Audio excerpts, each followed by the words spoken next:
Alright, y'all, I'm so intrigued to know what's gonna happen after we were shocked with this intimidating scene at the end, so let's just see. Hello everyone, and welcome back to another video of mine. This time I'm back with Astrea's Broken Heart, Season 1, Episode 7. Y'all, the last scene actually killed me. I don't know what to tell you. I just need to know what's gonna come in this episode, like... It's episode 7, y'all, and I still can't choose who I want to be with, y'all. I think everyone in the story has, like, something that interests me, and I don't know what to do. But in my eyes, as of right now, maybe because I don't know MIKAEL. No, it's not MIKAEL. The one that came in the last episode, I don't remember his name. Right now... I'm more intrigued by MIKAEL and David, but it could be possible that the new character is gonna swoon in and steal my heart as well. But as of right now, I don't see him like that, but we will see. What questions do you ask someone with no memory? None, with all due respect. He's useless if you don't have any memories. Like, how can he remember the crucial detail if he doesn't know anything? Episode 7, memory. What? Warning, the scene contains scenes of police brutality and mentions of animal cruelty. Okay. Simone had always known that trials were a blessing, for only the righteous are tested by the Lord. She also knew that the wicked flee when no one pursues them. The righteous, however, steadfastly accept all the blessings and sorrows that life brings. Father would say that my problems are snowballing because I ran away from my trial like a coward and God turned his back on me. I want to say that too sometimes. Just blame someone else for the fact that life sucks. In my eyes, having God to rely on... like, not to want to insult any believers. In my eyes, the reason that I don't believe in God is because he doesn't really fix any problems for me. Like, I want to believe that I'm capable to shape my own destiny. And in order to do that, I need to, like, grow up and toughen up by myself. God doesn't do that for me. I still need to go through awful shit by myself. And my life still is hopeless / I don't really have that much luck in my life.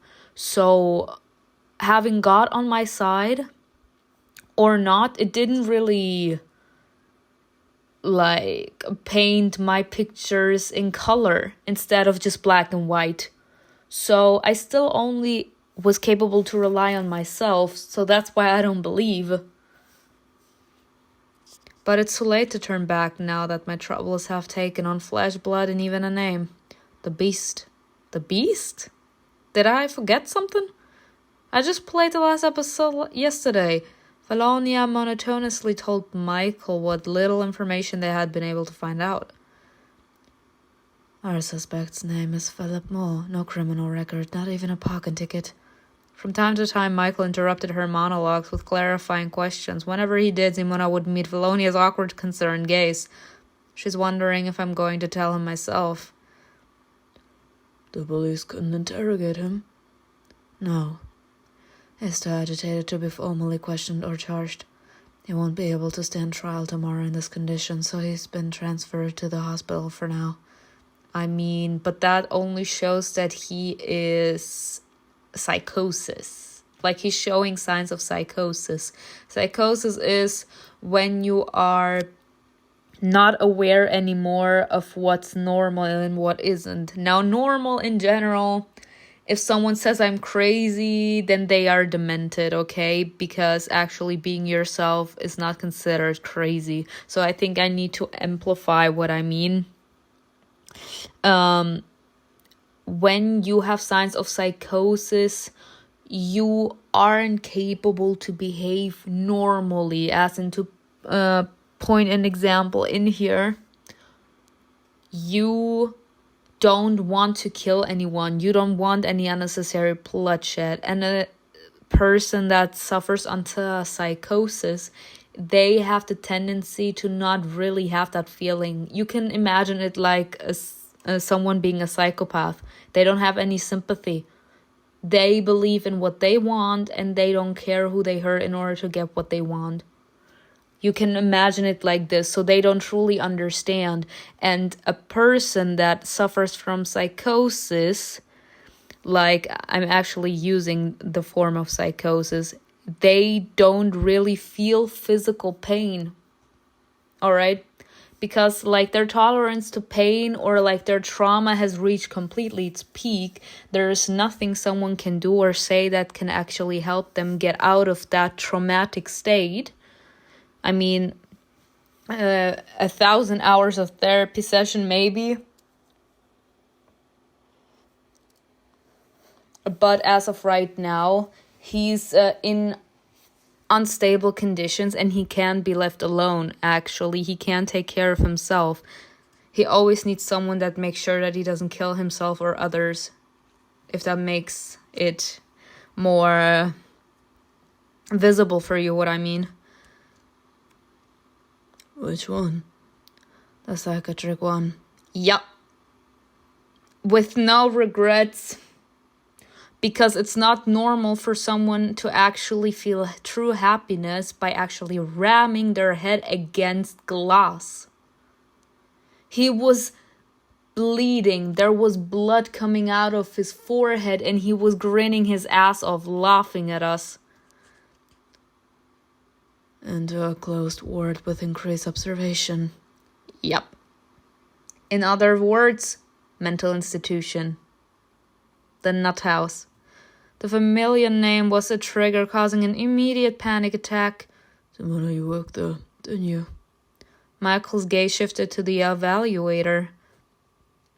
I did nothing. Please don't ask me to go there and find out what's wrong with him. I don't think it changes anything. He's been injected with enough sedatives to knock out a horse. All he's doing now is drooling and smiling sweetly at the clinic staff, but that's not a permanent solution, my girl. Like, it's not like this man doesn't actually know what's going on. They sedate people so that they can stop them from hurting themselves and others. That's why you actually give them sedatives. You knock them out, sort of, but it's not like you don't really understand what's going on. It's like you're in some sort of state where you actually see people talking, you hear them talk, you see what's going on around you, but you are not really in a right mindset to could actually say or do something. It's like you're in a state of oblivion where your mind is far away from your body. You can't really comprehend what's going on because of all the sedatives that they have inflicted on you. And for those that ask me why I know it, I've been injected with those myself. And for the people that are curious, no, it's not because I was demented and they needed to sedate my ass. It was because I was in the hospital. I got out of the... I was in surgery, and after surgery, I was completely drained emotionally and physically, and they thought that it would be best for me to actually, instead of like thinking, because I was back then in deep depression state, they thought it was best for me to have me sleep. So it's like they gave me sleeping draft, but in my eyes it was still sedatives because I couldn't keep my eyes open. I immediately fell asleep. So what are we even talking about? Do you really want to know?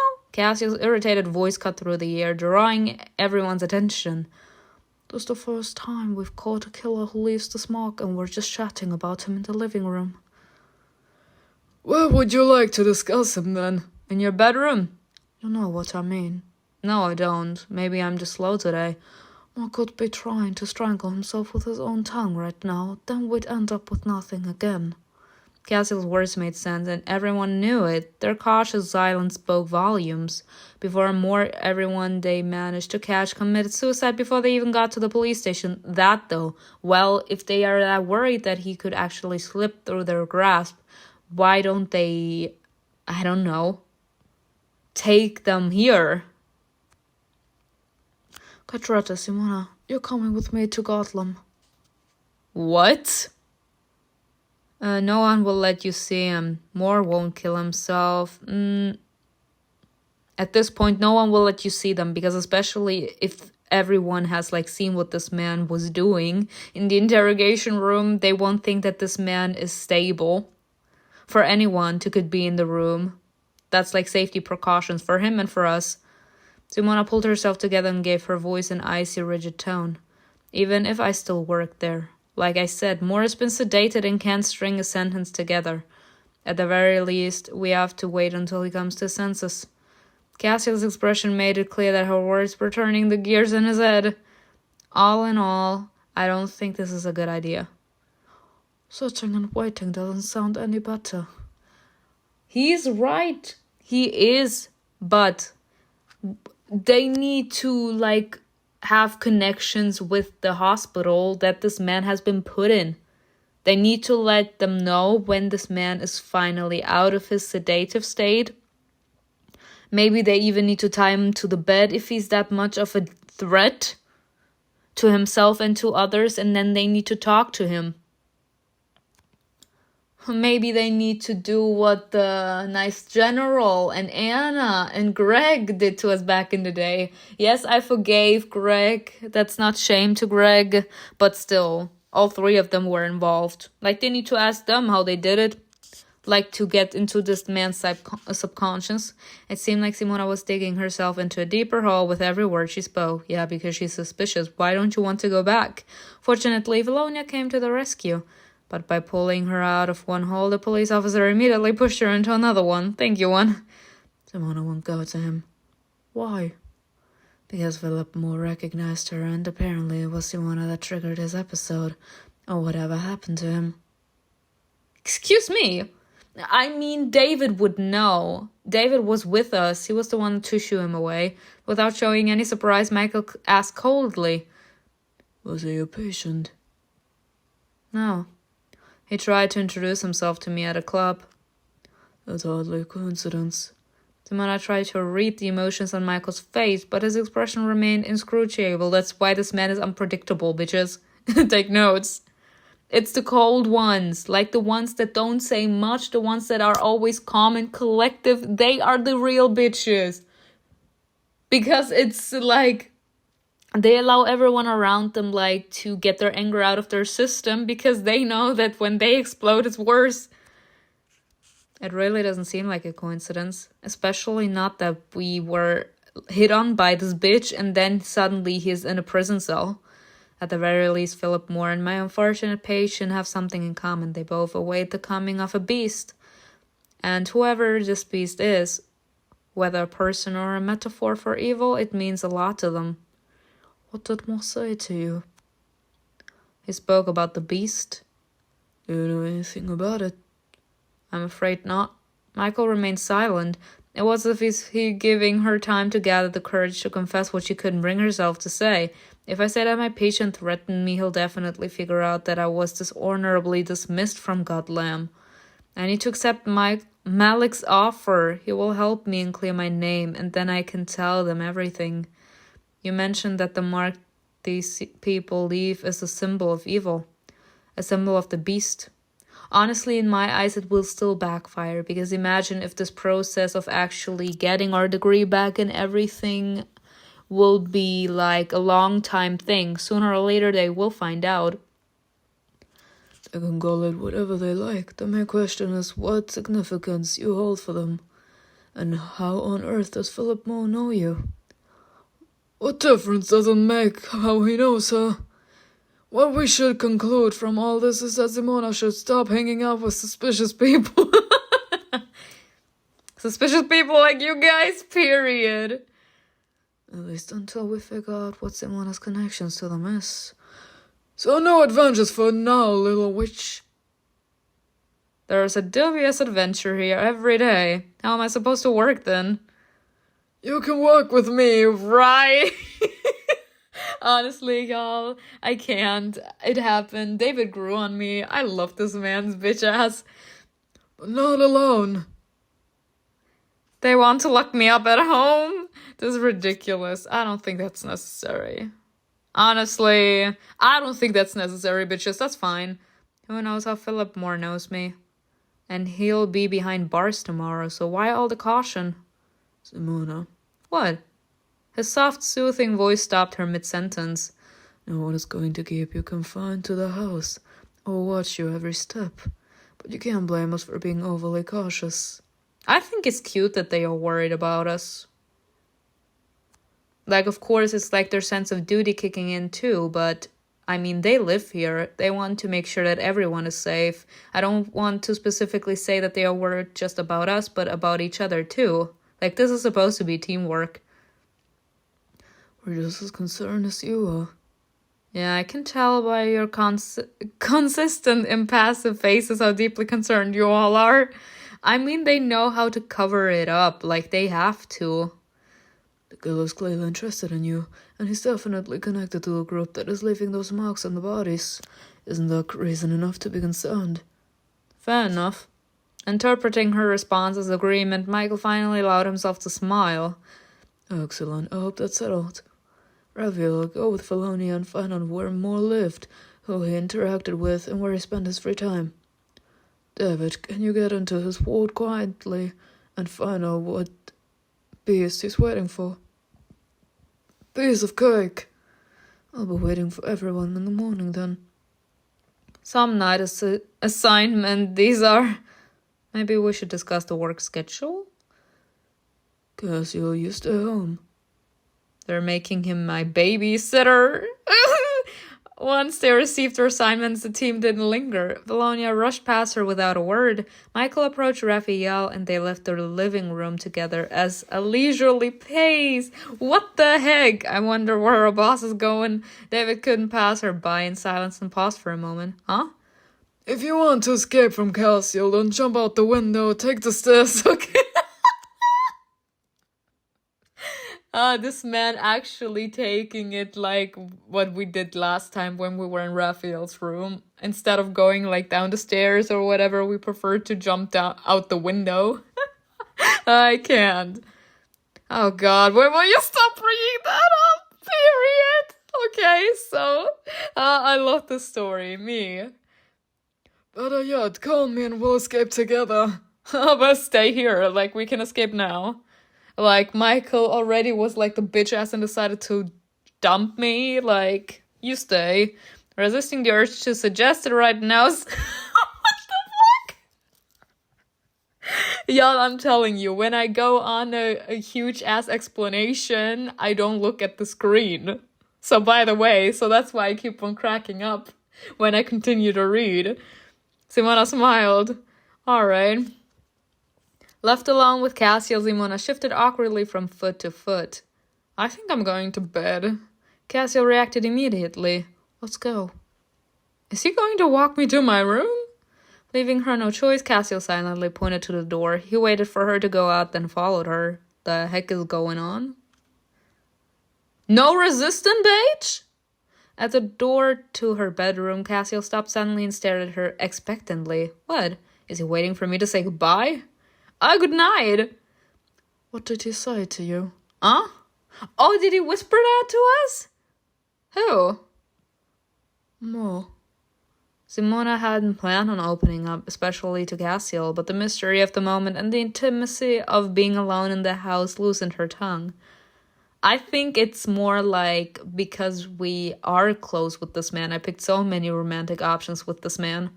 Like, I have the feeling that this man is worried because if this man is really interested in us personally and this man is deranged, ridiculous, out of his mind, then it could be possible that it could turn out to be dangerous for us. He said that devils were boiling my mother in a cauldron. The words came out harsh and defiant, a typical defensive reaction, but they elected neither surprise nor a smile from CASSIEL. Strange way of getting your attention. Do you think he was just trying to get under my skin? If your mother's alive, that's a pretty stupid way to do it. And if she isn't? The next dry statement from CASSIEL made her heart skip a beat. Then he knows a lot more about you than just your name. Okay, I did not need to know that. Thank you very much, though. Suddenly there was an explanation for the strange call. Did Morse set this up? But how and why? Simona? Huh? You look pale. Is everything all right? It's not, but should I tell you that? Tell him the truth. Why not? Why lie? I appreciate the truth, so let's just say it. I guess Moore really does know a lot more about me than I thought, and I think he called me. He called you? The shock! What did he want? And he immediately gets upset. To torment me? Cassiel chose not to comment on that, but said something far more important. We'll figure this out, Simona. Oh, he said you're not in this alone. We're in this together now. And you're doing the right thing by not hiding information from us. Don't want to return to Godland because I got fired. It's important to Cassiel that you trust. Aw, cute. I just think it's important for any kind of relationship to be honest. If you need me, just call me. Uh-huh. I hope I can do without a babysitter tonight. But as soon as Simona opened the door, a strange noise came from the bedroom, preventing them from saying goodbye. Without a word, Cassiel placed his hand on her delicate shoulder. He moved her aside and walked into the bedroom. Bye. He said, I'm going in first. What a man. He said, before you take a hit, I go first. It took a while to find the source of the noise. Simona peered out from behind Cassiel's broad back. She could see nothing out of the ordinary in the room. The open window let in a pleasant night breeze and the smell of greenery, and also a small intruder. Everything's fine. You can go to sleep. Following Cassiel's gaze, Simona barely resisted the urge to grab his arm. Oh, cute. What the f***? A bat?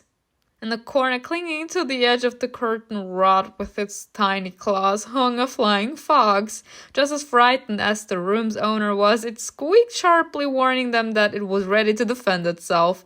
I can sleep. Yeah, me. What do you mean you can go to sleep? There's a bat in my room. That would actually be me, y'all. Goddamn. So what? Son. Like, bats are a thing. Like, vampires are supposed to be just a myth, but bats are real. And they suck your blood, bitch. Backing up to the door just in case I'm gonna block Cassiel's way out. You're supposed to protect me from danger. Oh, it's not just any bat. It's a flying fox, and it's not dangerous.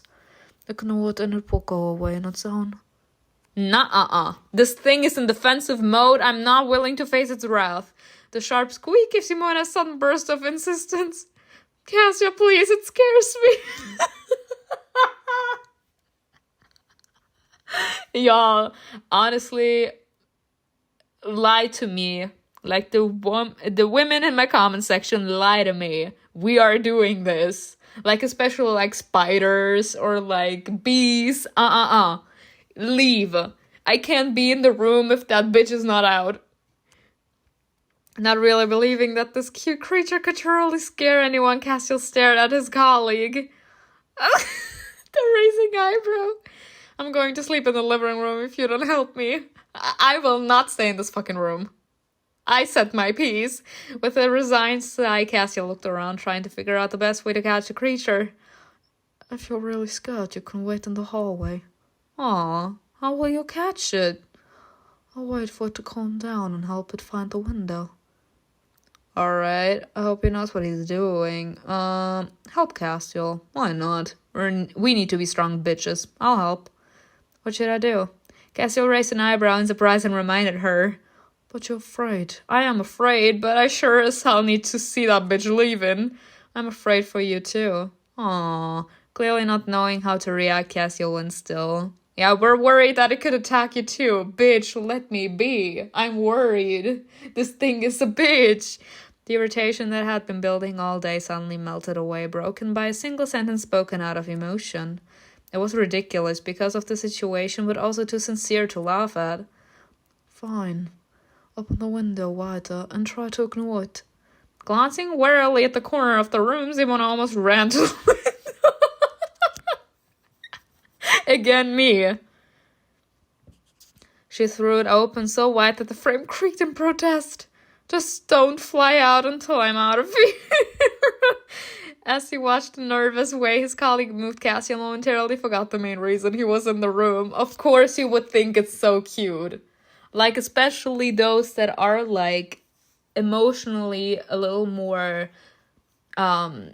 tougher, as in the ones that actually build a huge ass wall around their heart, and they have become a little more numb in expressing themselves and like experiencing emotions. Seeing someone in front of them that is like so petrified of something that you view as like a normal thing or as something extremely little, you will find it so cute you will grin to yourself. Not him grinning, Simona ran toward him, and the thought that she was looking for his protection warmed his heart in a strange way. Aww. I will calm down soon, and if it doesn't fly out on its own, I'll move it. Knowing that this would take some time, Cassiel sat down on the edge of the bed. Simona was so agitated by what was happening that she barely even noticed. Are you going to catch it with your bare hands? It's not dangerous, but it might bite out of fear. Let me find some gloves. She glanced quickly at her hands, which were not particularly delicate, and added, or a towel. It will definitely get scared and try to bite. Now both Cassiel and the flying fox were watching her. Simona grabbed the clean terry cloth towel from the bathroom, then rushed back. Bye!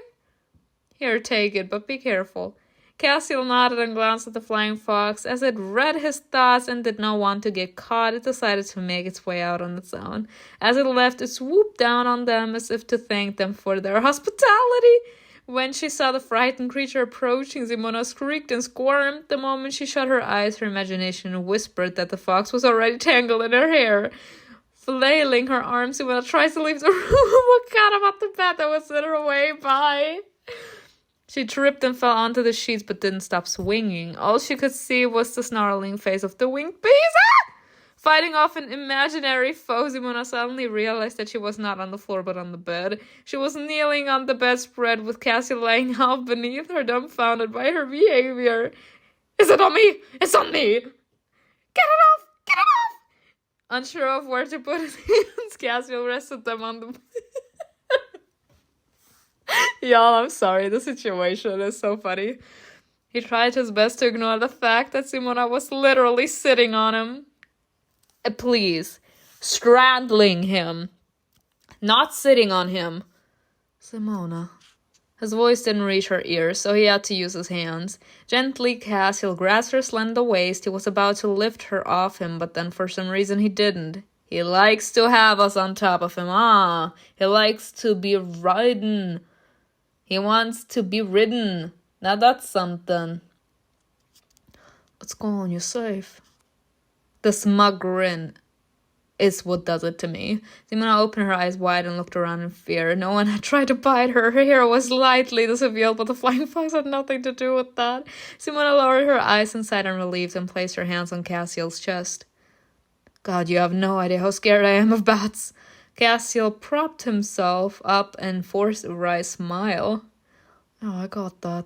It wasn't that difficult. The feeling of his heart beating faster under her palms brought Simona back to reality. He has the hots for us. When she realized the position they were in, Simona blushed deeply. Sorry. Standing up gracefully didn't work. She slowly slid off of him, accidentally touching parts of his body that she definitely shouldn't be touching. She decided to grab the groin, y'all. She decided to grab the bull by the horns. She literally said, on the dig you go. Cassiel, who could have lifted her in one easy motion, stilled. Oh, he wanted this.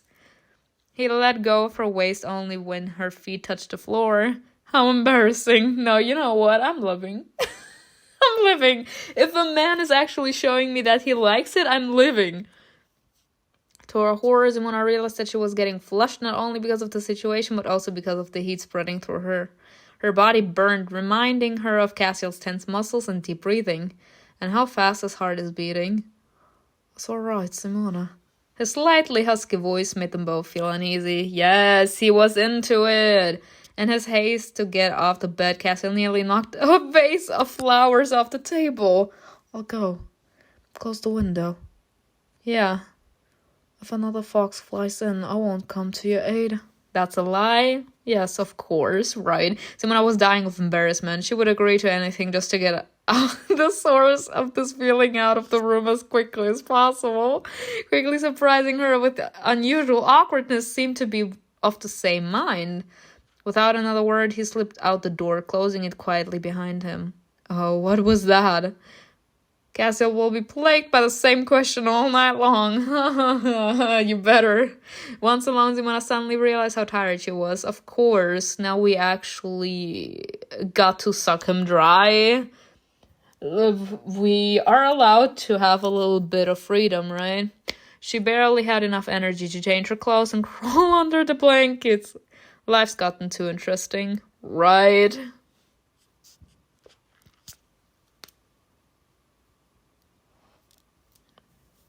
Surprisingly, the night passed without any nightmares.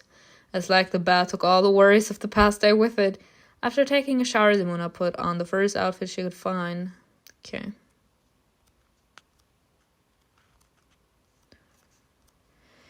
And again, those strange outfits. My God, no.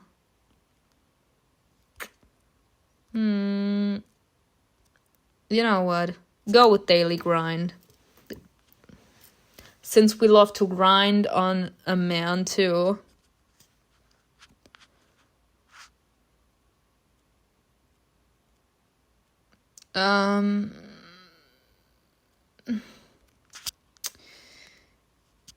Nah, hold up.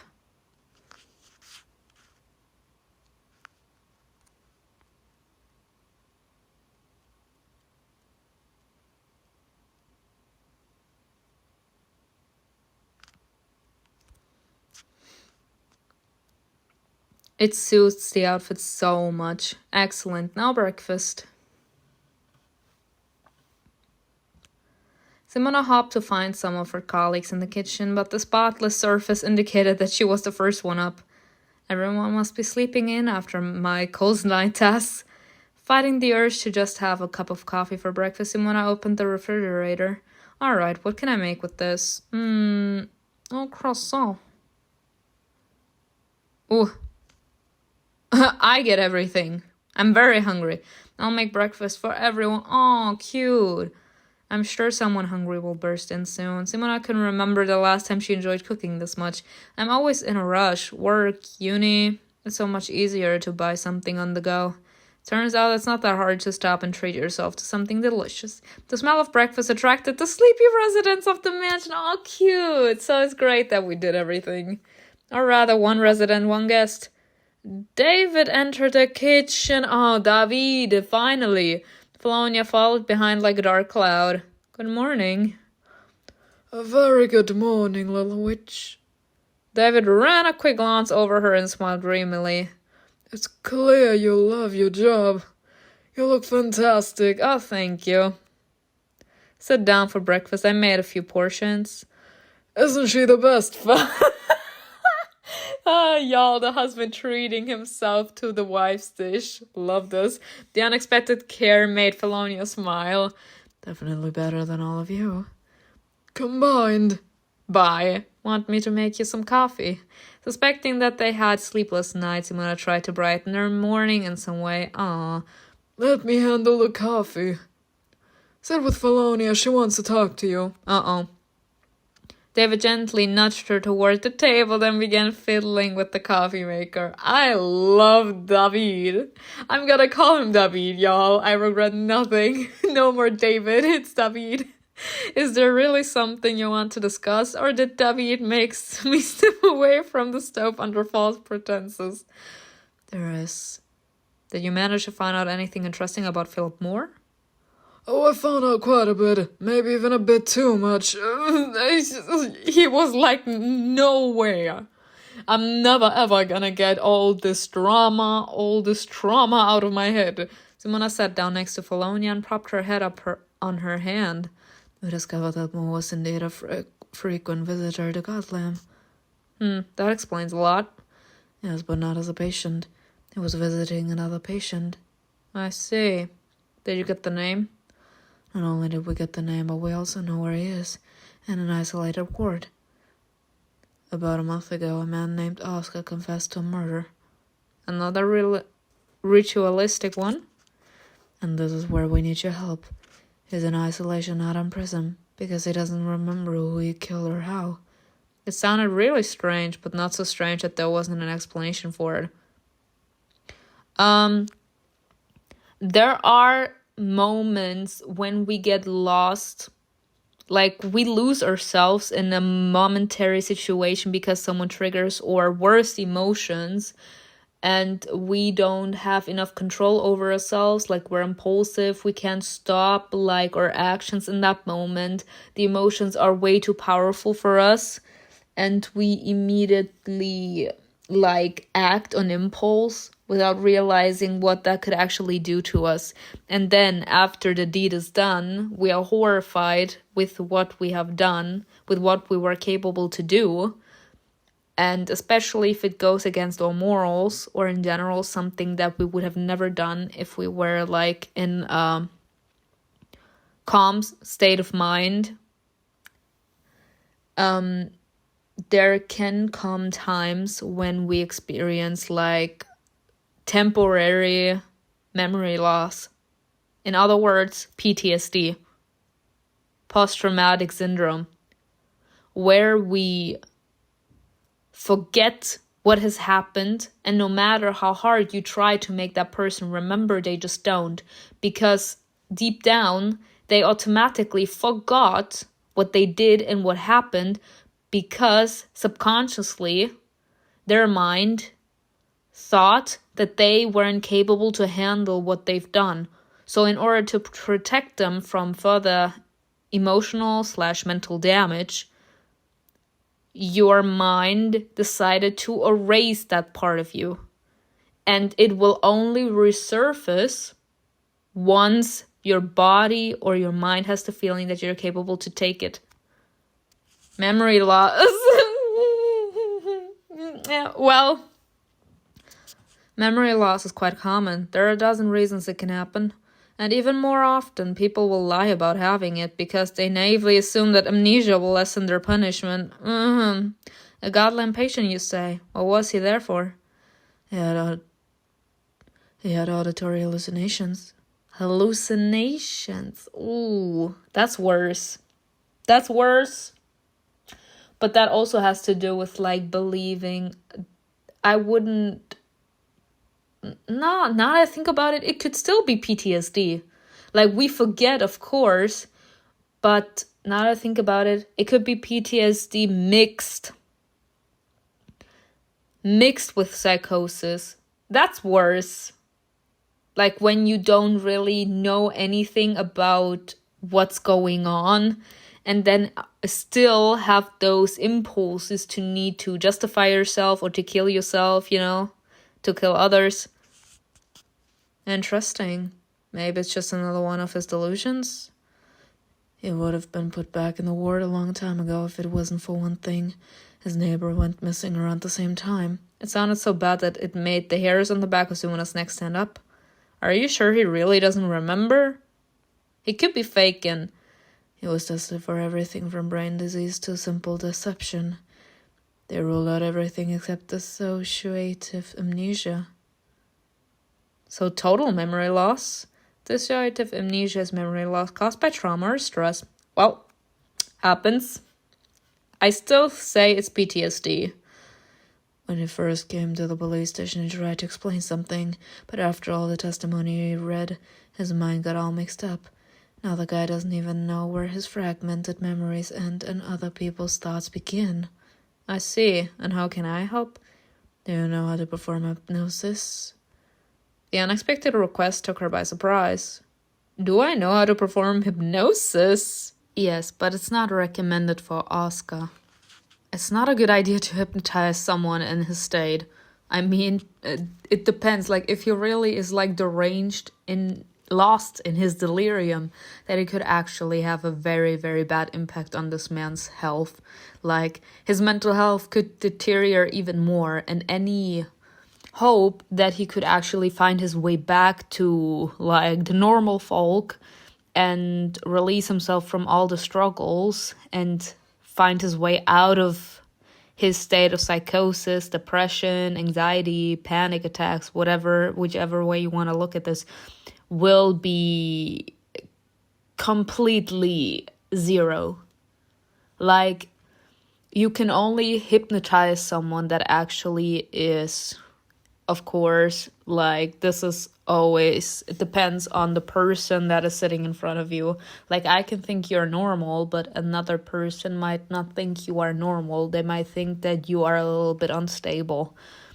So I'm gonna have to specify. I will have to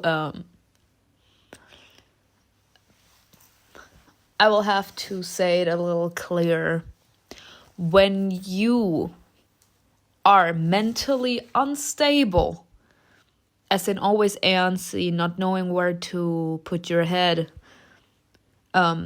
using hypnotic measurements on you can deteriorate your mental state even further and completely annihilate any hope for you to could ever come back to your senses.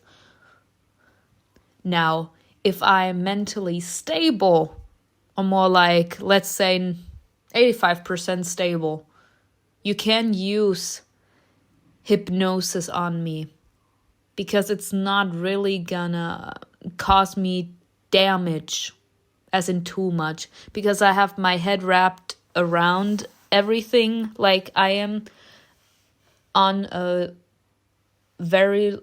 I have a good mindset, and if I should see something or have to come to terms with something that could actually break me in a normal state, and I don't have the mental, like, strength to deal with that, then it could have a very negative impact on me personally. Especially if his amnesia is dissociative. He could develop false memories, and if it brings up trauma, he might need time to process. Well, I understand your moral principles, and I'm asking you to take the risk. We can't take the risk. Goddamn. It would be like losing a life. You're the last hope, not only for us, but for Oscar, who suffers every day not knowing what he's done. I get where she's coming from, and to a specific point of view, I get it, and I would agree to it. But in order for a psychosis, or more like hypnosis, to work, the patient needs to put in the work too. And that requires mental strength, like inner character, inner strength. And if you don't have that because you are already, like, overwhelmed with the false memories you have, losing yourself in a state of delirium, or more like, let me say it differently so that you can understand what I mean. When you are sitting, like, in front of a person, but your mind is far, far away from your body. Like, you are sitting there physically, but mentally you are gone, you're out. He could turn into that, struggling internally to that extent that he will no longer be in the world of the living with everyone else. His mind will be lost somewhere. He will be lost at the back of his mind, never finding his way back to the present. Your colleague respects your professionalism. Thank you. David placed cups of aromatic coffee in front of the women and winked cheerfully at Felonia. The heck? So will you arrange a meeting with the suspect for us? Will I? Is that a question? This time everyone at the station looked at Felonia's companions with open displeasure. What you want, bitch? Just because I arrived here once and then the patient decided to go all bonkers, it's not my fault. Noticing the sideways glances thrown at the Astrea employees, Felonia shrugged apologetically. Excuse you, you feel the need to apologize for us too? I know who you are and why you're here. I didn't keep it a secret. Smiling nonchalantly at the grumpy policeman, David explained. Enforcers of the law think that people like me protect scoundrels. And the people like you want to help them to trade jail cells for cozy hospital beds with pretty nurses. Funny.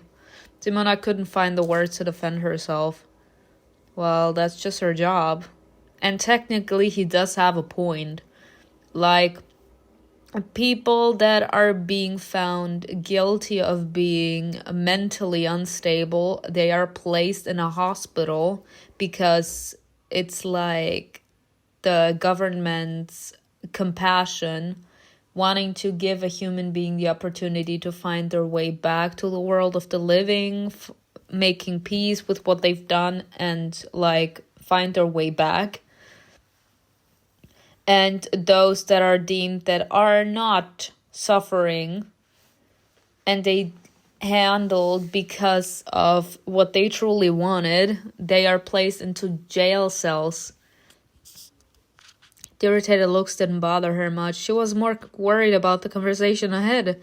I hope you understand that information obtained under hypnosis isn't even 30% reliable. And you certainly can't use it in court.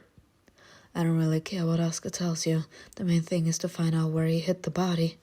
The last word quickly caught her attention and pushed all doubts aside. What if the woman is still alive and waiting for our help?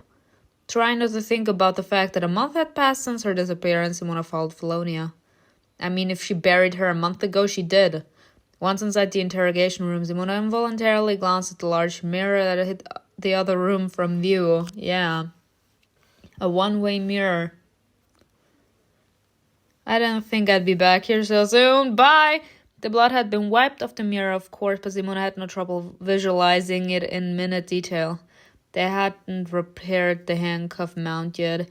Instead of a metal ring, a gaping hole in the table served as a reminder of Philip Moore's immense strength. Why doesn't anybody talk about his strength? There's a logical explanation. There's a scientific explanation. I want to be logical. Maybe the mount was loose? There are always careless workers in any institution, damn. And I don't think Moore is the first to try to break free and attack a police officer. Felonia noticed where Simona was looking and quickly reassured her. I'll be wearing handcuffs. Really? Frankly, I'm more afraid for him than I am for myself. He gave his consent, Simona. He wants to know what he did. How he reacts to the truth is not our problem. I mean, if he agreed to it, then that's a different thing, but still, half of what he sees could be a distorted truth. What matters is extracting the part of his memory with the address where he's hiding the girl.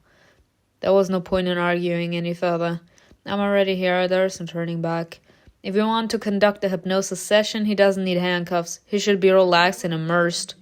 And only the two of us should be in the room. Don't think I'm being jealous here, but I can't allow that. David's right. We won't leave you alone with him. Simona wasn't eager to do this at all, but she spoke directly. Path of skepticism. Either we do it right or not at all. Period. I hold the cards, bitches. Either or. Like, again, there's a one-way mirror. It's not like he would have the capability to truly kill us. Can't we at least leave the door unlocked? Yes. Then I'll keep watching from the other side. What did I say? There is a one-way mirror. He wouldn't even know. And it's not like we are prohibiting them, like, from not listening at all. They can listen. They just can't be in the same room. Pressing her lips together, Felonia turned to David. Shall we step out? What's that supposed to mean? Don't be mad, little witch. We're just worried about you. What else do you need for hypnosis? A watch on a cane? On a chain? Rolling her eyes, Simona barely stopped herself from snapping back. Bring a proper armchair and a lamp. We need to dim the lights. And ask the medics to prepare a quick sedation kit just in case. Shall we send someone from the clinic staff here? No, that's not necessary. If we need to use a needle, I can handle it myself. Just help me restrain him if necessary. Her colleagues nodded and left. Simona rubbed her sweaty palms and tried to remember everything she had learned at university. One of the first things they taught us was how to quickly insert winged infusion needles. Oh, sorry, y'all. I'm not a fan of needles. At the time, I didn't think about why. You need to be careful. You're working with the psychic of the human brain. Simona pushed a metal chair against the wall to make room for the armchair. She placed her chair closer to the exit just in case. Again, I keep on thinking back to that episode of Heaven's Secret Requiem. A few minutes later, David returned with everything she'd asked for. David. He helped prepare the room and dimmed the lights. Path of high reputation, let's go. Don't worry, Simona. No one can handle this better than you. Aw, how do you know? I see the way you work and the way you talk to people. You always know what to say. Aww. Appreciate it. If you had joined Astrea early, I wouldn't have had to defend the honor of our organization in court all the time. Funny. Just don't be rude to people. Sometimes that's enough. Then we have to start working with Felonia and CASSIEL. Damn! Be kind to them. At least Felonia has a job, but I have no idea where our night will go. Trying to dispel her growing anxiety, David gave her a sly smile. I am tempted. I have something for you. Huh? He was holding a familiar device, a plastic square with a red circle in the middle. A panic button? Just in case. It summons the best lawyer in the world. You? How convenient. Can I take it with me out of the station? Period. Like, just let me have this. Just in case I miss you, I will know where to put. You will know when I miss you. Unfortunately, this particular button belongs to the police, and they probably won't be happy if we steal it. Damn! So they actually were doing it like this. I love this story. What a shame. It's a handy button. Period. Every single time I feel the need to see you, I feel desire rising up inside of me. Like, I want to hang out with you. Or I just miss you and your fine ass. I want to push the button. Well, you know, the ability to summon me 24/7 is a great luxury. Right, of course, David. But it's theoretically possible. You have every chance, dear little witch. Ooh! He said I am open! He said it's wide in the open. He said take it or leave it. But the option is available. David placed a button in her hand and warned her. Hide it or ask, I might take it from you. The reminder that she could be attacked during the session brought back some unpleasant memories. That's how everything started, bitches. Simona involuntarily touched her neck, then winced and crossed her arms over her chest. She tightened her grip on the button. Honestly, I'm so intrigued to know what will happen if the guys find out that she actually was attacked and that she was like the nurse that ran away. I'm in a police station and David will be outside the door. What could happen? Even if he manages to attack me, they'll pull him away immediately. The thought of feeling hands around her neck again, eager to strangle her, was terrifying. Panic began to set in. What am I even thinking? Hypnosis? Being alone with him? Oscar is already a murder suspect, and I want to talk to him without handcuffs. Noticing her state, David caught her eye. Oh. Hey, what's wrong? Did the button scare you? It's just a precaution. Her smile came out forced and crooked. Giving up on trying to look strong and brave, Simona confessed. Sorry, I feel uneasy all of a sudden. I know I seem overconfident sometimes, but you really are safe around me. Aww. Cute. Like, he feels the need to emphasize. He's like, I know that I'm a bitch. Like, I know I love to pretend that I'm extremely overconfident, but I'm human too. Like, I can also feel extremely uncomfortable. I can also feel insecure of myself. Like, just know that I will do whatever it takes to keep you safe. Like, he just wants to calm us down and to let us know that we can always count on him if we should feel bad. Like, not just for this session here, but in general, if we should feel bad, if we should need help, he will be there to help us. David's voice became velvety and soothing. I'll get you before Oscar can even move a finger. Woo! I'm afraid I won't be able to press the button that quickly. Frowning, David waved the thought away. He's like, bitch, shut the fuck up, I know what I'm doing. It's a formality. I brought it because I hoped it would calm you down, not the other way around. Are you sure about that? No, you brought it there because you were hoping that we would be pressing the button in case. I'm not usually this nervous. It's alright. That's it. Give me the button. Ah! We'll conduct a session together. Ooh! Is Swedish.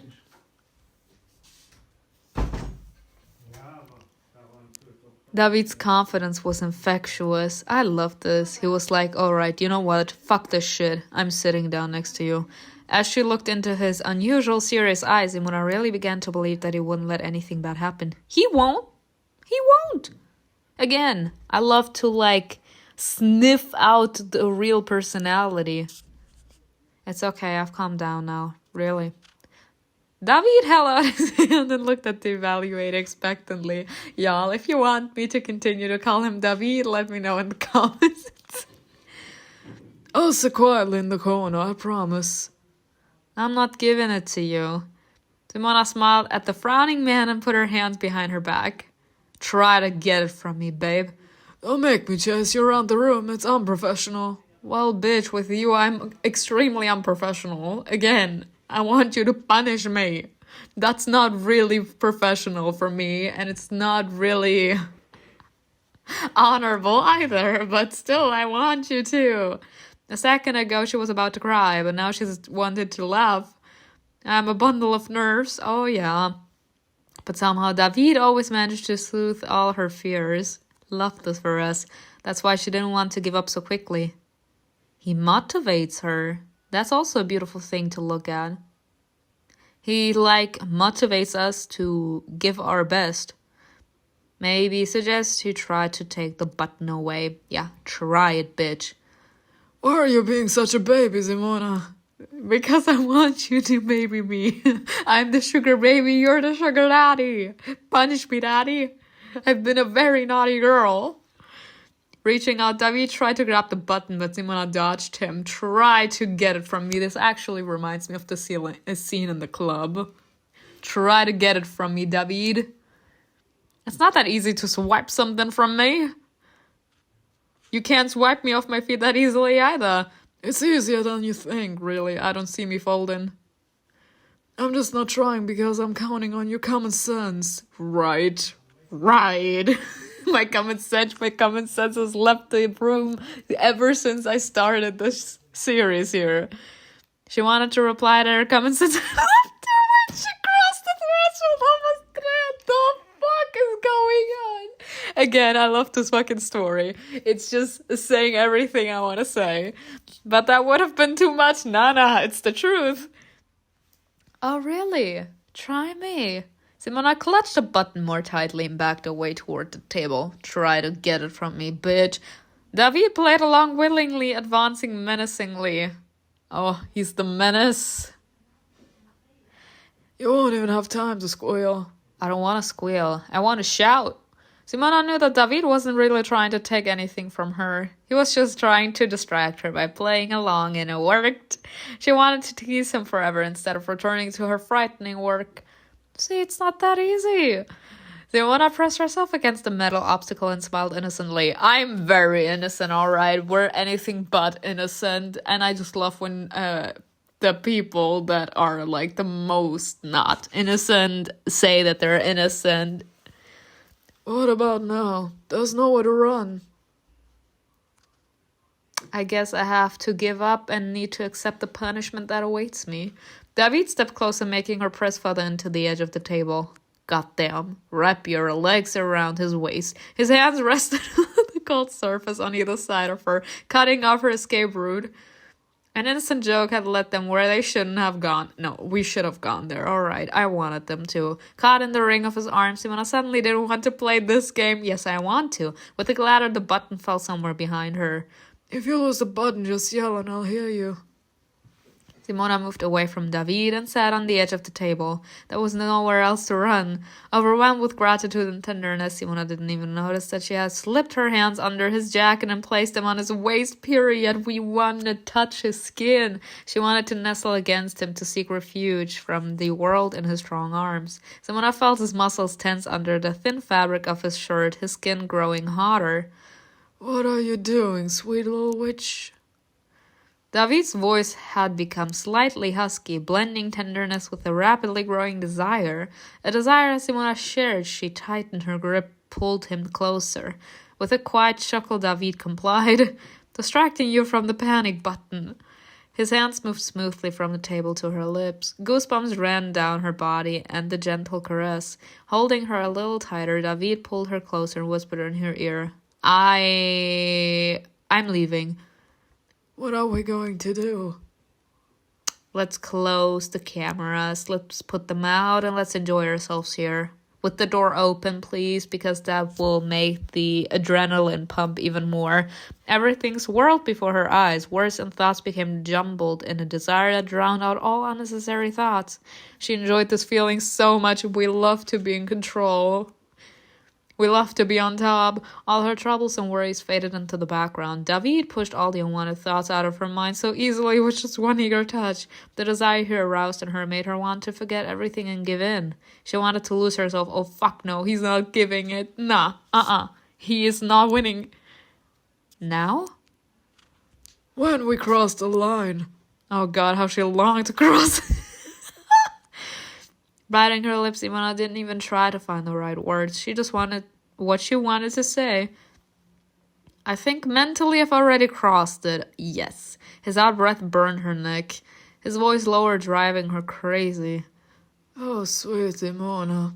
Let's not talk about our fantasies right now. Bye, he says as he's blushing. Because in my imagination, I've crossed that damn line countless times already. You mind being a little more specific? What exactly did you do when you crossed the line? Was it handcuffs, son? Are you that kind of a bitch? The meaning of his words didn't immediately sink in. Cross the line? Then a wave of heat spread through her body. Have you fantasized about me? A girl, you did the same. And what did you imagine? If you let me take a step, I won't be able to stop. I don't want you to stop. Like, ignore the fucking outside world. Like, we're here right now. Let's enjoy ourselves. This is the definition of a fucking cockblock. Like, it's even a worse of a cockblock when the partner, as in the one you desire, the one you want to have inside of you, says it's enough. Stop it. Do you understand? Yes, and he also means not being capable to stop, not just kissing, but also having sex. The quiet whisper enveloped her entire body, sending shivers down her spine. Simona stepped back and looked into David's hazy eyes. She tried to put all her tangled thoughts into 2 words. I do. His lips, too close for comfort, curled into a smile. Where did you even come from? Too good even for a witch. The last word melted on her lips along with the warmth of his breath. Struggling with the desire to surrender and make the first move, Simona parted her lips slightly. She inhaled the scent of mint. I have a feeling you're going to be a handful. That takes one to know one. And that's very good. He likes to be controlled, y'all. Alright, he's the bottom. Okay. He loves to be ridden. Just in case, keep the medication nearby. Simona flinched as if waking from the sort of obsessive daydream. Fucking hell. It's always when it's at its best that people decide to cockblock. The haze of excitement faded instantly, replaced by the fear of being caught. Great. With an understanding chuckle, David immediately backed away. He picked up the lost button and placed it in Simona's hand. He helped her down, stepped aside, and turned toward the door. Oh, what if Felonia saw us? Please say that she saw us. I love the drama. Simona glanced at David and noticed that he looked unfazed. He put his hands in his trousers pocket and looked at the door in boredom. Without turning to her, he whispered, Come on, little witch. Pull yourself together. I don't wanna. We haven't done anything to make you so charmingly embarrassed. The thoughts, son. I folded for you. I bent down for you at least 10 times in my head already.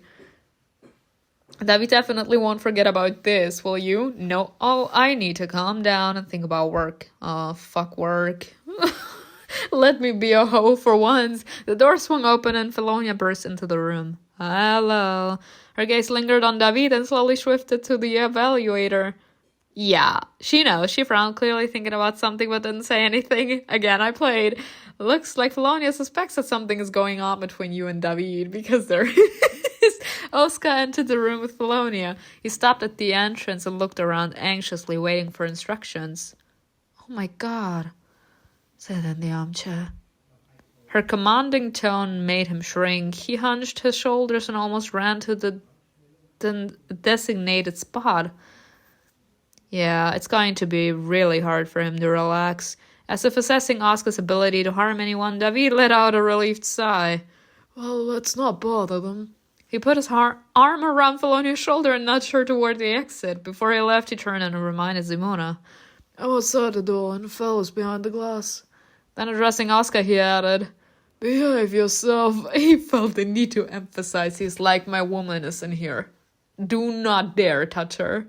Simona was sure that he would behave himself even if she were to come at him with her fists. I'm afraid to think about how exactly they tried to get his memory back in the isolation ward. Knowing he wouldn't fall into a trance that easily, she decided to start with a simple conversation. I need to show him that I'm not trying to harm him. Ask simple questions and don't try to delve into complex topics right away. I'll begin with introducing myself. Hello, Oscar. My name is Simona. I'm here to help you. He nodded and started chewing his lip nervously. Oh, God. He's actually that far gone. Like, his mind is, like, in the middle of his head. Like, his mind hasn't arrived at the back of his head yet that he lost completely sight of reality as in the present. Oh, God. I fear about what this hypnosis will do to him. We have for a hypnosis session. Do you know what that is? Shaking his head guiltily, Oscar lowered his head to the eyes to the table. No.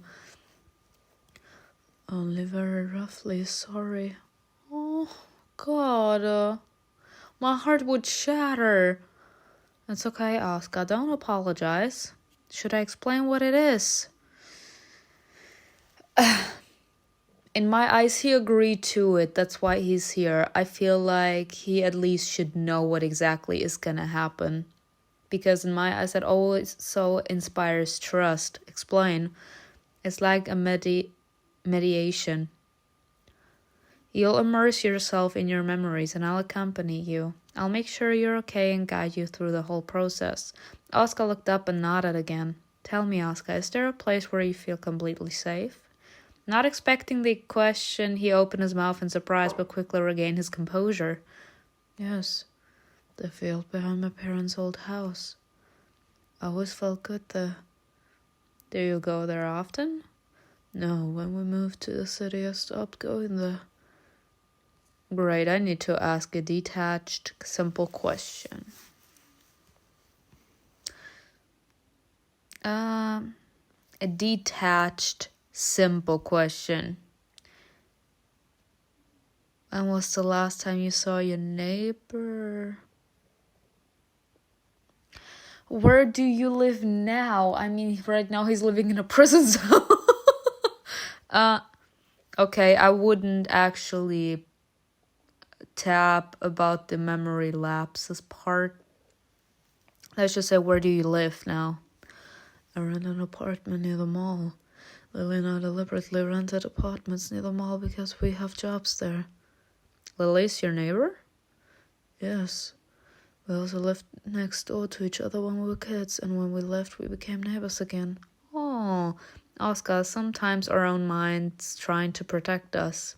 Yep, that's when you have memory loss, as in temporal memory loss, when you experience an extreme traumatic event.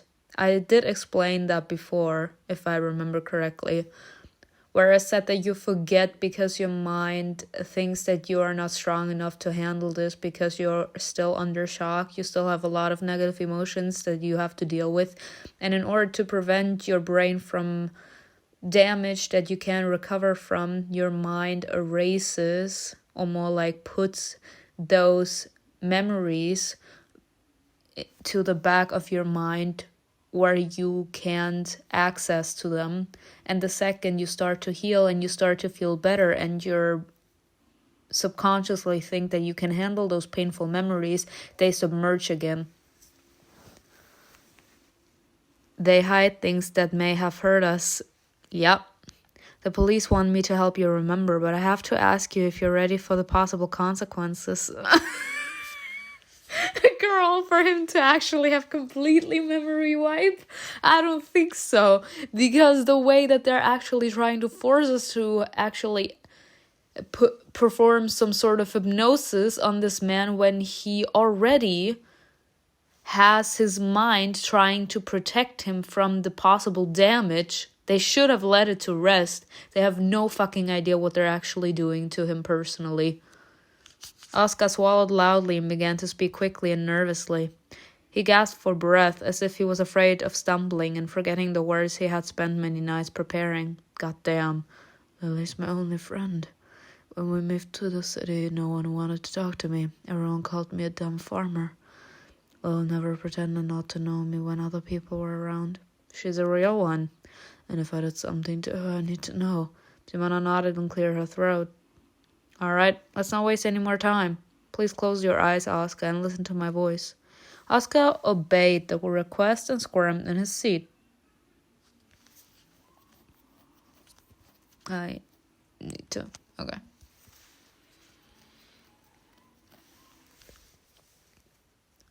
Take a deep breath. Exhale. Inhale. Exhale. Once he had relaxed just a little, Simona continued, I think it's funny that people actually believe that that's a thing, that you can actually calm down. When someone says inhale, exhale, trust me, bitches, I tried. And let me tell you, it does not ease your anxiety. On the contrary, it makes you feel even more upset. Because especially if you're extremely proud, you knowing that you actually need to, take those relaxation methods, because if you don't, you have no control over yourself, you feel even worse. Imagine yourself standing on the porch of your parents' house. You have a vast field in front of you and are only a few steps away from it. Slowly the man's shoulders drooped.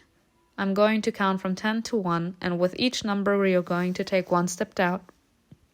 10, 9.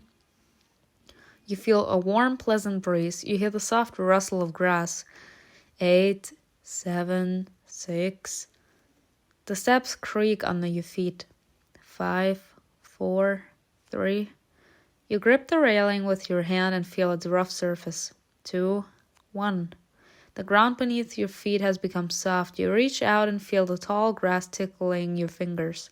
You're in the field. You're safe. You're in complete control of what's happening.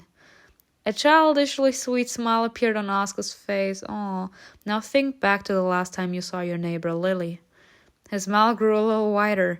What do you see? I see Lily. Don't try to make out her features. Try to remember the feelings, the smells, the sounds. What do you feel? Joy. I feel joy. I'm happy.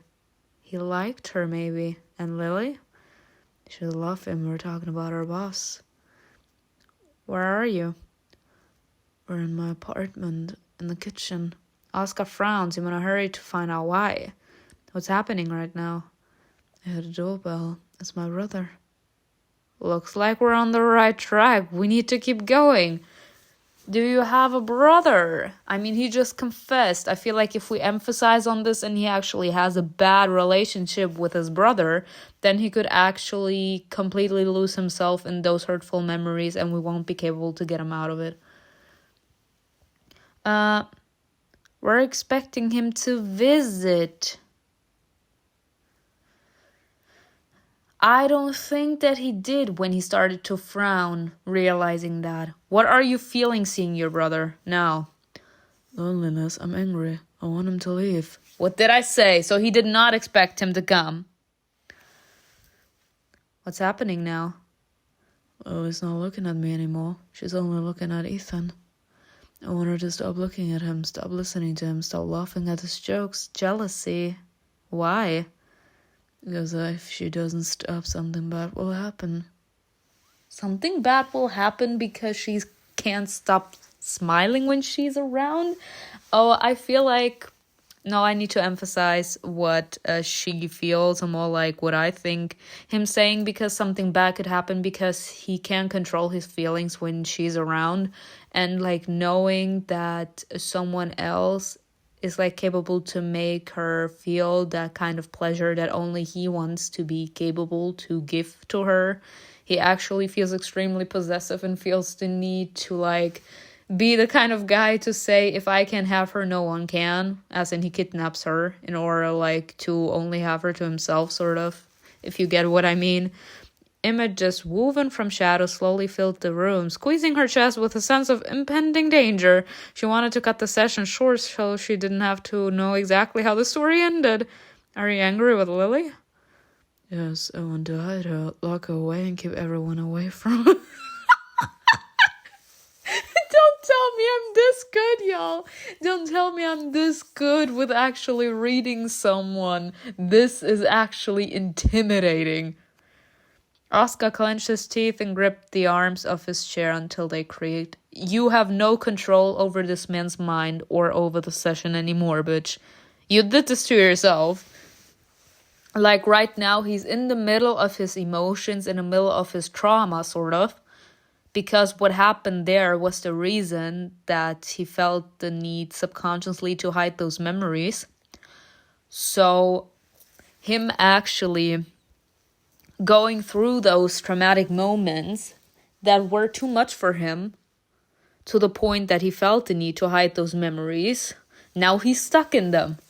And now he's forced to actually relive them. So everything that happens now, starting with angry outbursts or him actually saying what he said to Lily in that precise moment when he kidnapped her, and maybe even like hurting his brother on the way, will maybe be not only in his memory, but he will automatically, without him realizing it, he will actually behave the exact same way he did in his memories. As in, I don't know, if he had a knife and then stabbed his brother in the chest, maybe if we are standing where his brother stood in his memories, like in front of him on the right, and we are also standing in front of him on the right, he will try to stab us thinking he has a knife in his hand, whatever. Like, you get what I mean. Where are you now? Home, we're all home. I see cows. There are so many. They're trying to peek my eyes out. Ooh, we saw crows when we came here, as in to the house. Oscar, where is Lily? I'm trying to hold her, but she's pulling away. I'm so sorry. So sorry. Pausing, Oscar began to sob. Tears streamed down his cheeks. Are three of you still together? No, we're all alone now. She looks scared. She's not laughing anymore. Twitching, Oscar whimpered softly. I think it's time to end this. Continue, finish the session.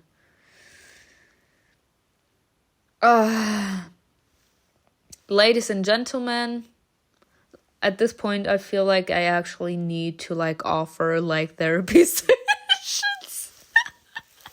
I'm just gonna tell you what I would do, and it's better for you. When you or more like when I talk to you and I see that you're talking about something that is still difficult for you to talk about, I stop before you start to get sentimental on it. Because once you actually are with your head into what has happened, you're in the feels, then it's too late for me to back down. You're already in it. You're already experiencing the negativity, like the wave of emotions that you felt back in the day. So now it's too late. Finish the session. Whatever happens is on my cue. Oscar, when I count to 5, you will walk back up the stairs and return to consciousness. 1. You're on the first step. It creaks under your feet. 2, 3. The field is behind you. You keep going. 4, 5. Open your eyes, Oscar. Breathe. Inhale, exhale. You're safe. Everything's fine. Everything's fine. I'm telling you, it's not gonna work. Simona fought the urge to remind Felonia that words spoken under hypnosis could not be taken as confessions, but fell frantically searching for something on the computer seemed victorious. She was evidently confident in her discovery. If finding a body can be called a victory. Simona glanced at David and felt herself blush again. Forgetting to be careful, she lifted her eyes and let them linger on his lips. And he knows. When she met his gaze, she quickly looked away. Why, bitch? He already knows. I'm losing my head at the most inappropriate times. You think right now you're pissed at Felonia and now you are actually fantasizing about this man's dick.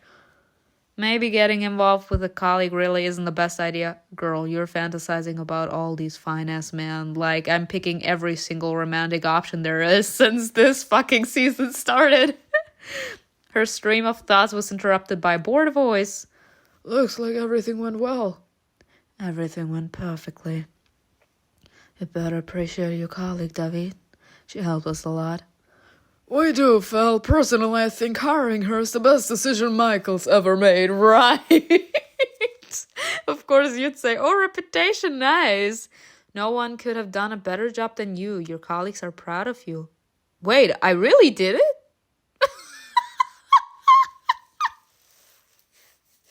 I can't. Oh, God. Looks like he really killed her. Well, I figured that out. Little Oscar got jealous when his older brother came to visit. Yeah.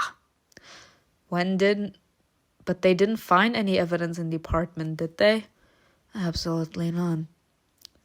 Sensing that something didn't add up, Simona decided to make a comment. He doesn't seem capable of covering his tracks in cold blood. After killing his friend, he literally erased the event from his memory out of shock. And then he cleaned the floors and walls. But still, we've learned something important. We definitely did. Did we learn that we have a witness? The brother? Simona smiled when she caught a look of pride in David's eyes. Exactly. During the investigation, he never mentioned seeing his brother on the day Lily disappeared. Maybe he helped Oscar clean up. It didn't make sense that the police had overlooked this, but Simona refrained from bringing it up to Felonia. Oh, we wouldn't want to hurt that poor girl's confidence, right? But David didn't hesitate to say what Simona was thinking. We already have the connection. I mean, David is, he's a lawyer, from what we know. Why else would he be in court? He's a lawyer, so of course he also has, like, that logical thinking. Did your colleague question him at all? Did they check his statements or did they just take him at his word? Felonia's irritation was immediate, and she hissed like an angry cat.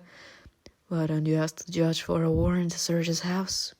Oscar confessed to murder. Ethan said he hadn't seen his brother in a while, but was terribly worried about him. Is that grounds for a search and arrest? Should we put them both in jail at once? David seemed entirely unaffected by Felonia's angry speech. Without dropping his smile, he continued as if nothing had happened. Honestly, at this point, I'm on David's side. I really am.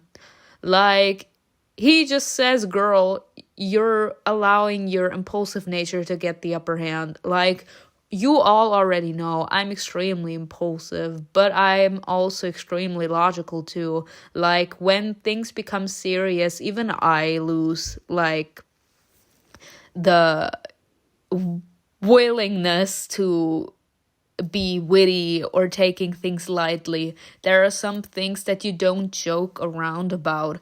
And actually saying that someone killed their girl's best friend just because they were jealous that their brother might win the girl is not really a nice thing to do. I mean, of course, killing someone is also not a nice thing, but they can't prove it. And in my eyes, everyone is guilty until proven otherwise. This woman seems to want this man so badly in jail, I could actually spit on her. You should have checked that yourself. We found out yesterday that he might be connected to our case. How should I check all cases myself? They really need to calm down. Nah, speak to David. Speak to David because Felonia is getting on my goddamn nerves. Y'all, honestly, I want to call him David just because. David. Sorry. Suddenly obeying the soft voice, David fell silent. Yeah, we have the power. Got it. Like, that's when you realize that a man is a simp. That's when you realize he's the wimp. The wry smile disappeared from his face, replaced by surprise. This man did not expect to be such a wimp for us. Felonia seemed equally surprised by his silence. Period. We have the fucking power. He hears our voice, I don't know, 50 meters away. And he immediately calms down. Our voice is like such an emotional trigger. Emotional attachment, ladies and gentlemen. We're a team, aren't we? Yes, of course, little witch. David turned to Felonia and shrugged. Sorry, Fel. That was a little over the top. That's alright. It looks like you're starting to influence David. Starting. With the argument settled, Felonia suggested that everyone return to the agency. And miss the most interesting part. No way. All we have to do is find out where our accomplice lives and corner him. A possible witness, not an accomplice. Why do you keep on thinking that just Oscar? Just because this man has the memory wipe? Since the brother had already been questioned, it wasn't difficult to find his address. It turned out that Ethan still lived in his old family home. That's where they went. Oh, we're all going there now? Oh my god, let's go. After parking the car in front of the house, the trio stopped on the sidewalk to take a look around. The clean street, expensive houses, and manicured lawns created an illusion of order and safety. Yeah, never ever believe what you see at first glance. What a charming place Oscar grew up in. The neighbors' curtains rustled and the same thing happened in the windows of the next house. Mass curtain rustling. A lady with a dog emerged from around the corner. She cocked her head and surveyed other people's blood, sniffing and scrutinizing with far more interest than her bored miniature poodle. When the woman's gaze finally rose from a poorly weeded flower bed, she noticed something interesting. 3 strangers standing in the middle of the street. The woman pulled a long face and quickened her pace. Not expecting her to be so agile, the dog scampered after her, tugging at the leash. Goddamn. Good afternoon. The shrill shriek of grating echoed from about 30 feet away from them. David smiled broadly and waved at the woman, indicating that they were waiting for her to continue. Oh, I love neighbors like this. Now she's going to tell us everything. He likes the Karens, okay? Trying not to show her shortness of breath, the woman began to speak before she even reached the strangers. How can I help you? David nodded toward the house.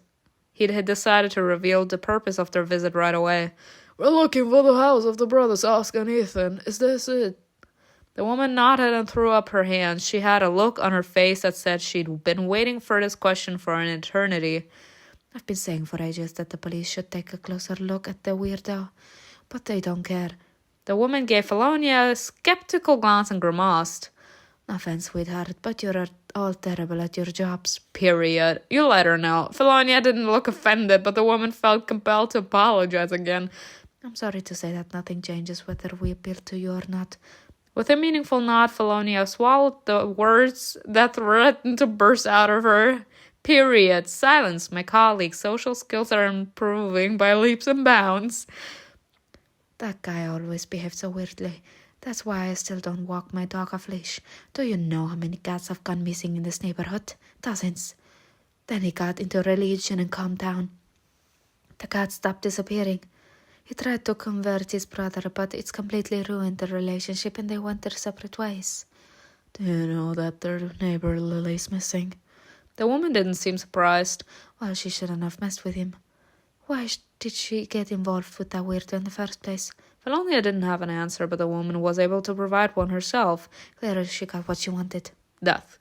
Her own mother couldn't raise her right, and the girl paid the price for it. Damn! That failed actress. She didn't become famous for her roles, but for splashing acid in her rival's face. Ooh. No, she really is like that. She's a Karen, like feeling the need to actually hate on everything and everyone, yet not being better.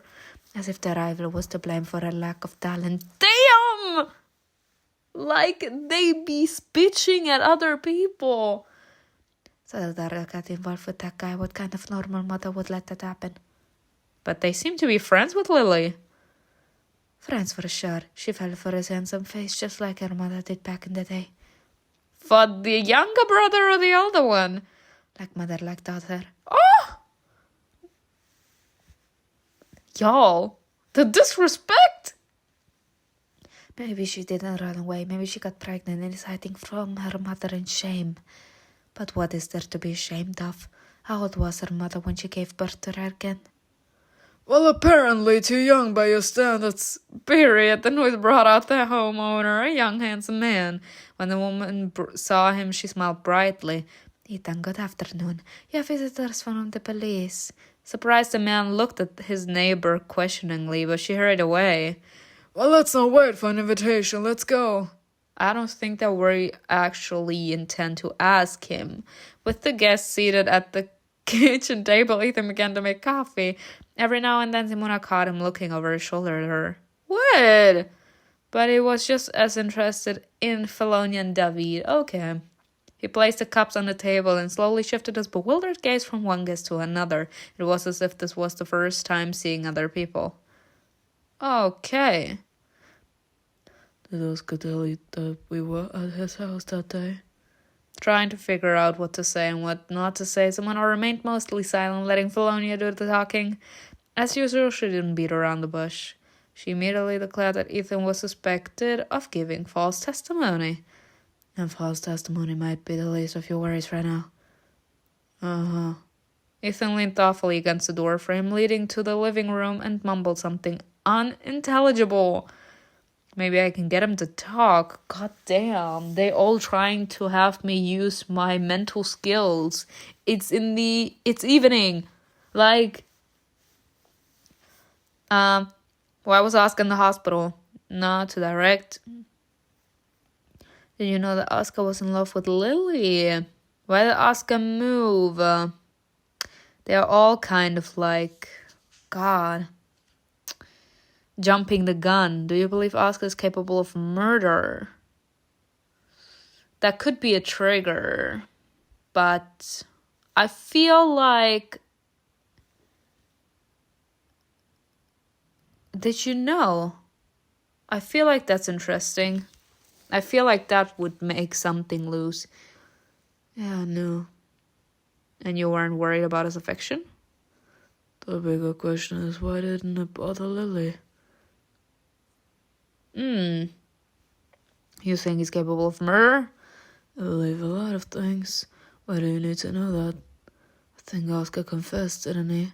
Oh, he's such a bitch. As she digested the answers, Simona could draw only one conclusion, and it contradicted the one they had made at the police station. He's almost saying outright that Oscar did the killing. Would he help him cover his tracks if that was the case? Obviously, the same thoughts crossed the minds of her colleagues. Felonia pursed her lips and studied Ethan carefully. The hovering tension filled Simona's lungs, sending a chill of unease through her body. Does Felonia sense that something's wrong? Simona glanced at David and noticed that he too seemed unusually composed. A sense of inexplicable dread tightened her throat. Simona. What? Path of high reputation, period. It's very kind of you to try to help my brother. So kind it almost brings tears to my eyes. Y'all, he actually is giving me creepy vibes. We're all trying to help him. We've tried for years, but he resists. Nothing good has come out of it. Simona ignored Ethan's odd words and focused on his strangely unseemly. Good, so it's not just me. He's giving me the creeps. No one, especially if you truly care about your sibling or your parents and you actually want to help them actually find their way back to their inner self, you wouldn't actually feel so calm about them possibly being convicted for murder and maybe even getting the death penalty. In America, that's a thing, the death penalty. And he's so calm about this. Nah, he's sketchy. What religion did Oscar turn to? None. He's a diehard atheist. Ethan pronounced the last word syllable by syllable and smiled again. If you have nothing more to say on the matter, we'll be on our way. Suddenly started. Ethan raised a finger and asked the guest to wait a moment. You know things work out in mysterious ways. Y'all, if this man continues, I'm gonna get a gun. Some are paths crossed, and it's remarkable because I have something for you. Without specific... Y'all, I can't even read anymore. I can't speak anymore nor nothing. This man is creeping me out. Without specifying who exactly he had something for, Ethan disappeared behind the doorway. Fuck no, he's gonna come out with a bazooka. Simona goes to the car. David knows. All three of them got up from the table at the same time. Growing anxiety made their muscles rigid and disobedient. Quickly, he's gonna come out with the bazooka, I'm telling you. Time slowed down, becoming thick as molasses. It felt like space itself had congealed. Their feet felt stuck and refused to move. Ethan emerged from the doorway as if rising from water, disappeared in his eyes' grace. He reached out to her, and in his hand was a clear message. Then the silence was shattered by a deafening gunshot. What the fuck did I just say? He's gonna come out with the bazooka.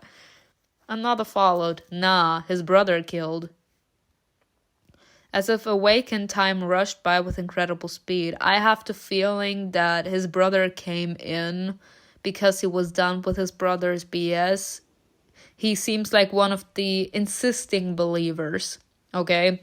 Trying to convince someone to actually see the right path, and when they don't, they become that lost in their religion, like in their beliefs, that they feel the need to actually get rid of those that can't be saved, as in those that can't be convinced to like go a specific path. So this man came in there, tried to talk it out with his brother again, trying to find out if this man actually is not willing to find his way back to Jesus. When he said he's not fine and he remains a non-believer, this man decided to take out the gun, and I have the feeling that the feelings maybe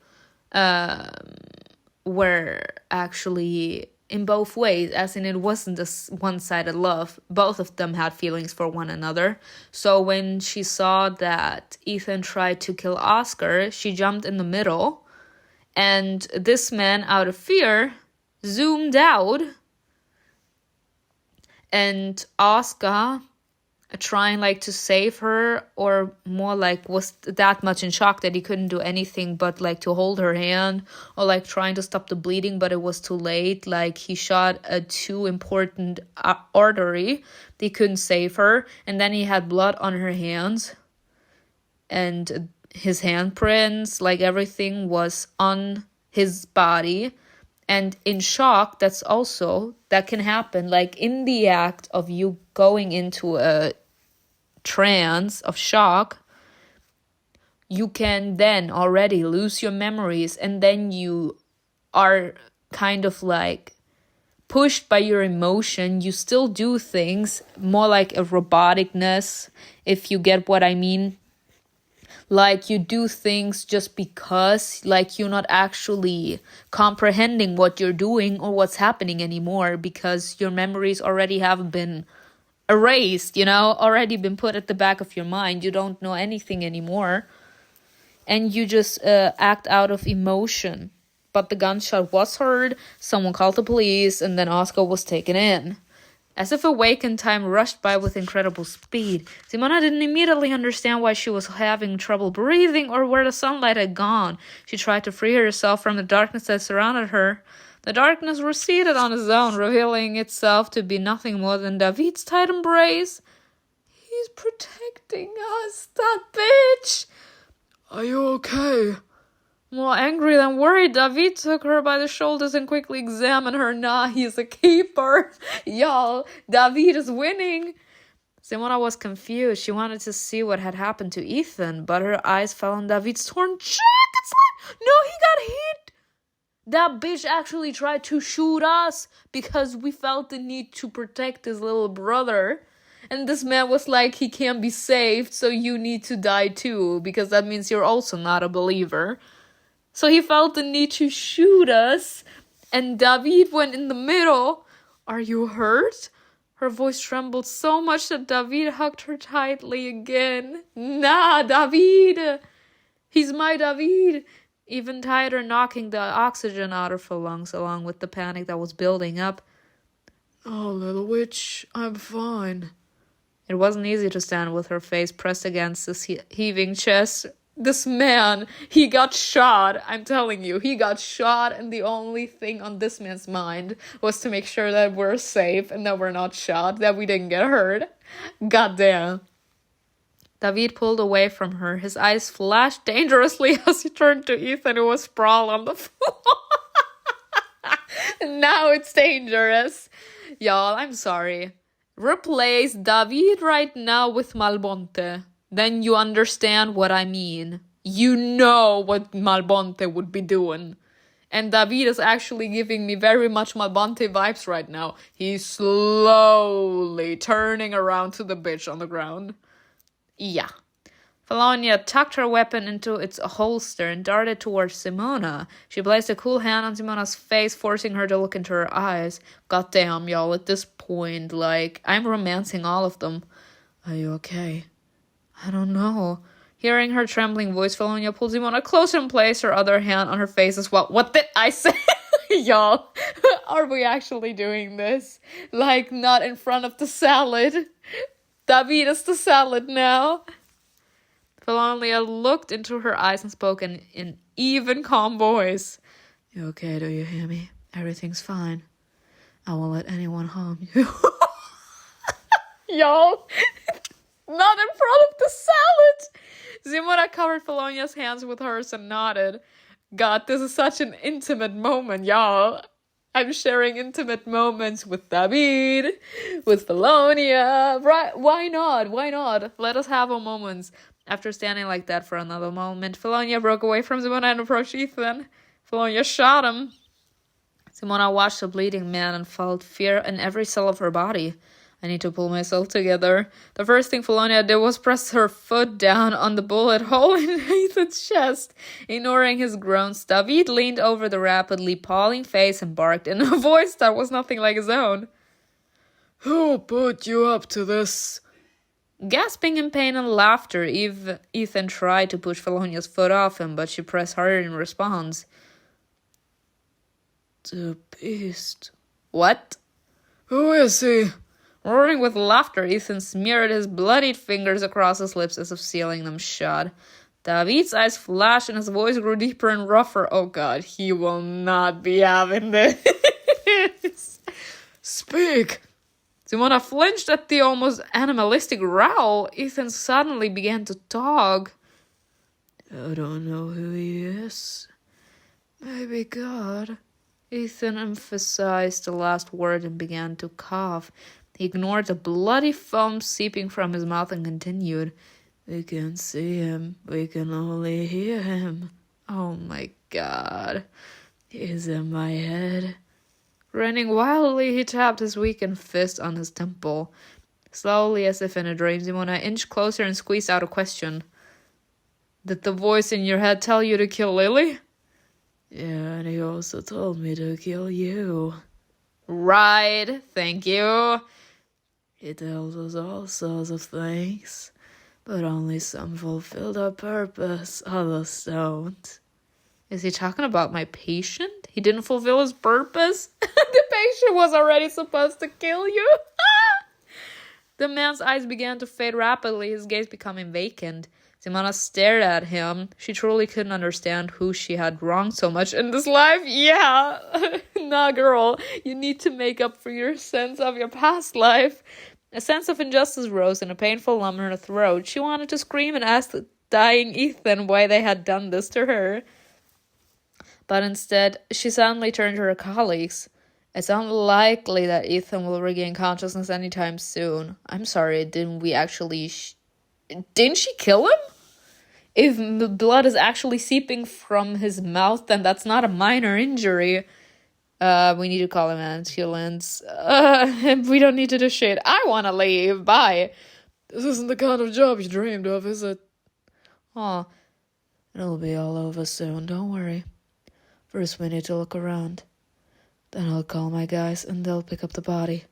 Simona tried to not think about the fact that this body had been breathing and wanted to kill her just a moment ago. She exhaled through clenched teeth. You can wait for us outside. The smell of gunpowder and blood caused a wave of nausea.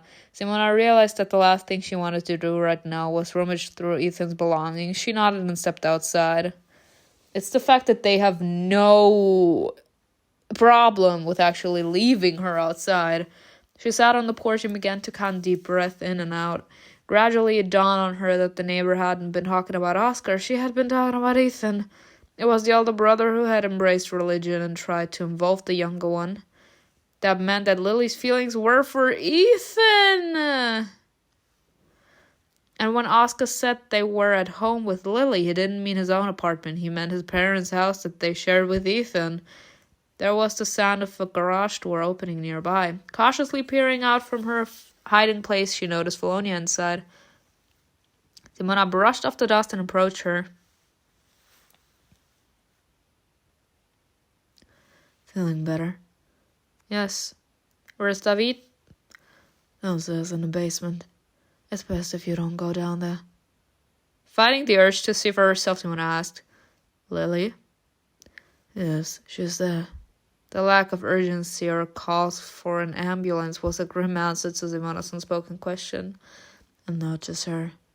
Felonia looked away, then walked deeper into the garage. Simona followed her. I feel like we need to go down there. As Simona examined the wall, she felt nausea wash over her again. Bah! How many people did he kill? They were surrounded by the airy dead eyes of various taxidermied animals. She felt tears well up at the sight of the domestic cats and dogs with their cute collars. Maybe he was collecting roadkill. Whatever it is, he's a bitch. Felonia suppressed her feeble attempt to comfort her colleague. She turned to a shelf covered with a dense black fabric. She pulled it down, kicking up dust. Oh my god, the crows. The crows were supposed to do the job. We remember that Oscar said that they were crows appearing, trying to chirp his eyes out. We saw eyes. Right now. Along with it, a wild cawing erupted from frightened crows, locked in the cages hidden beneath. Their cries assaulted Simona's ears. The rack shook from beating of the wings and the bars, but it held. Poor birds. Simona didn't hesitate as she took Felonia by the shoulder. She turned the police officer toward her. Fel, I know we're supposed to wait for the police and let them look around, but can we release them now? Struggling with feelings known only to herself, Felonia remained silent. Please? Please, wink wink?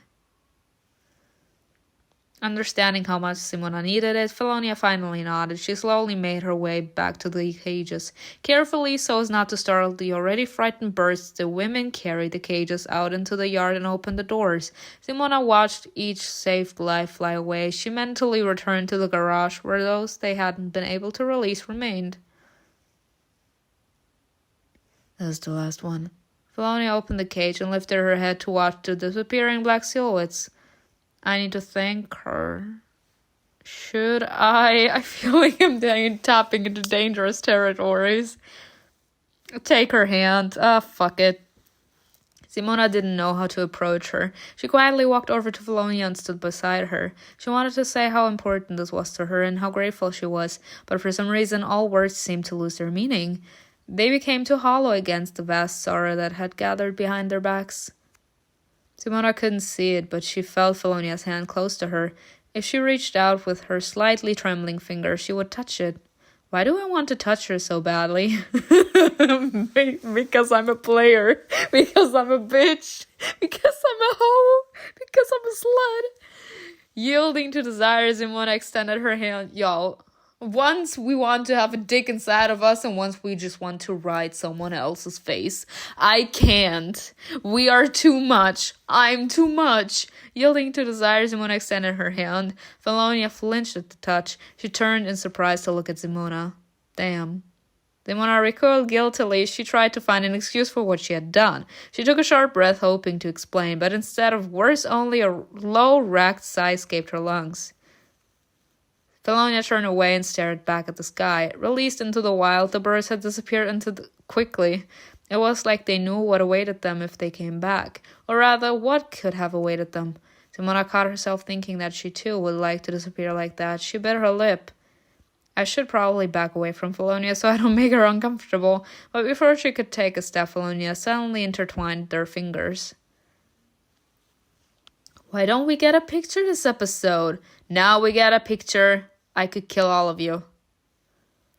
Not in that fucking romantic, intense moment like inside of the interrogation room with David.